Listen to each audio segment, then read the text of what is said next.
يا مساء الخير، رمضان كريم وكل سنة وانتم طيبين. نهار 3 رمضان دي سفرتنا لليوم. تعالى اوريكم عملنا ايه. اول حاجة هنحضر اللازانيا. سخنت مقلاية وضفت اللحمة المفرومة، لما يتغير لونها بضيف عليها بصل وجزر وكرفس، ملح وفلفل، واقلبهم واضيف عليها عصير طماطم وشوية مية ورشة سكر واخليها تتسبك. هحضر شوربة العدس. حطيت العدس وحطيت بصل وجزر وكرفس وطماطم، فصين توم، ليمون اسود، والمية، ملح وكمون وكزبرة، واخليها تستوي على نار خفيفة. البشاميل 4 معالق دقيق مع الزبدة، وبعدين لما يتغير لونه اضيف عليهم لتر من الحليب واقلب لحد ما يتقل، وبعدين اتبله ملح وفلفل. نص كوباية كريمة وهيبقى جاهز عندي.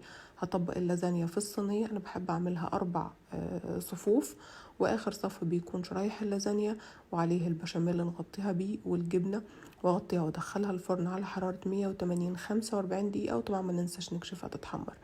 دي التقلية بعملها لشوربة العدس، بتبقى حلوة قوي. بصل وتوم مع كمون وزيت زيتون، واضيفه مع الشوربه واطحنها. وحضرت كمان عصير برتقان وفيمتو والفتوش. دايما انا بحب افرم البصل الابيض، اضيف عليه ملح وفلفل، سماق، زيت زيتون، دبس الرمان، وعصير ليمون. وبعدين اضيف عليها باقي المقادير كلها زي ما انتم شايفين، واوراق النعناع.